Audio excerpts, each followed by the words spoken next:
Now at 6, a somber anniversary. We take a look back and remember the lives lost in a mass shooting at the Indianapolis FedEx ground facility.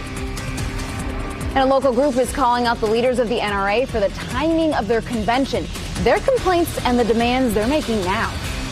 And warm again for today, but we have big changes on the way with rain arriving later on tonight. I'll have more coming up in my full forecast. News 8 at 6 starts now.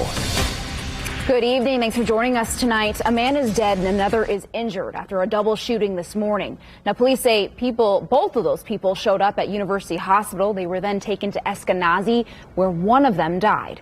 Police say a crime scene has not been found. And originally, they said they think it happened at 38th Street and Lafayette Road. Well, no arrests have been made and the names of the victims have not been released. A woman is dead after a crash in Johnson County near Trafalgar. Deputies say these two trucks collided on State Road 135. They say 16-year-old Jeremiah May was turning left and did not see the oncoming truck going straight. Well, he was taken, and the driver of the other truck, 79-year-old Hugh Gossage, and his passenger, 79-year-old Mary Gossage, to local hospitals. Mary died a short time later from injuries sustained in the crash.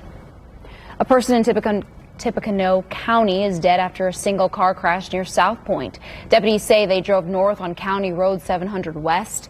They say the car entered a left curve and drove off the right side of the road. Deputies say the car drove through a ditch and then overturned. They say the driver was not wearing a seatbelt and was partially ejected from the car. Well, they died at the scene, and deputies believe speed was a factor in the crash.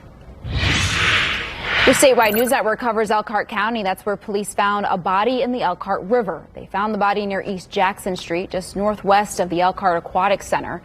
Police identified this body as male, but the name of the man has not been released just yet. Well, the Elkhart Homicide Unit is taking over this case, which is standard protocol. And today marks the second anniversary since a gunman opened fire at a FedEx ground facility in Indianapolis, killing 8 people. The community is still healing from those wounds. News 8's Camila Fernandez has their stories. The victims were mothers, fathers, grandparents, daughters, sons, and spouses. Now, 2 years later, the loss is still being felt here in central Indiana. While some of the families are still fighting legal battles connected to the shooting, remembering the people lost is the focus today. It's a night no one here will forget. On April 15th of 2021, police say a former FedEx employee brought a gun to the facility and opened fire, killing 8 people before taking his own life. 32-year-old Matthew Alexander, 19-year-old Samaria Blackwell, 66-year-old MRG Johal, 50-year-old Jasvinder Kaur, 68-year-old Jaswinder Singh, 48-year-old MRG Sikhan, 19-year-old Carly Smith, and 74-year-old John Weiser were all killed in the shooting. Pain their families and friends are still grappling with today. Last year, we spoke with the mother of Carly Smith, who has found moments of happiness remembering her daughter through her tears. Remember them. Remember how important they were. They're not just 8 people that were taken. I shouldn't have had to see my daughter in a casket. I shouldn't have had to tuck her in one last time. Many of the victims killed in the April 2021 FedEx mass shooting were members of the Sikh community. This week, a group of people connected to the mass shooting have sued American Tactical Inc., the maker and the distributors of a high-capacity ammunition magazine used by the killer. The complaint was filed in a New York U.S. District Court by attorneys for the estate of Jaswinder Singh, who died, his wife, and 2 other people who were hurt in the shooting. After the tragedy, Gurinder Singh Khalsa offered his support to the many families impacted. It's very unfortunate, very heartbreaking, very sad day for our community and for the whole nation as well. In our community, it's a very tight-knit community. If something happens to anyone in our community, the whole community comes for support. At least 5 other people were hurt in the FedEx mass shooting. Now, 2 years later, many of them are still grappling with the memories of that day. Camila Fernandez, Wish TV, wishtv.com, and like us on Facebook. Other groups are grappling with that too. Moms Demand Action is criticizing the NRA for holding its convention in Indianapolis on the weekend marking the 2 years since the FedEx shooting. Well, the group hosted an informational and recruitment event this morning. Organizers say the NRA should be promoting gun safety, but instead are doing the opposite. The NRA advocates for dangerous policies. They were behind permitless carry, which passed last year in the State House.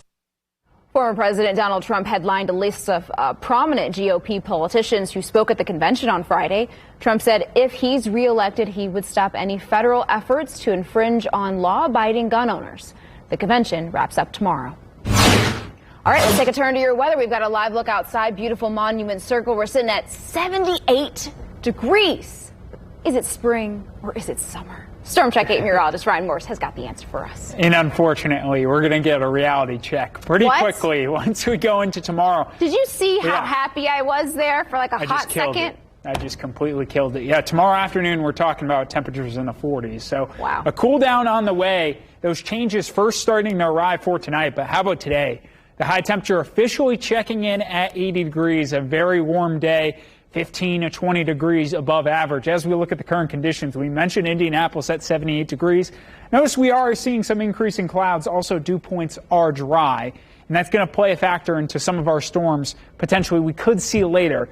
Satellite picture showing some of those clouds increasing from a few showers and storms crossing into southern Indiana and Kentucky. But we're going to be watching this line of showers and storms back into Missouri. The good news is we're only under a marginal risk of severe weather. This line should be weakening as it approaches central Indiana later on tonight. I think the bulk of the rainfall likely arriving after midnight. Tonight's forecast, up until then, temperatures still mild. Now, I mentioned the cool down on the way. I'll have your full Sunday forecast coming up in a few minutes. Brian, thank you. Next at 6, volunteers made their way to the east side to help clean up local parks. The man spearheading the efforts to keep the city beautiful. Wish TV News, reaching more Indiana homes than any TV station in the state.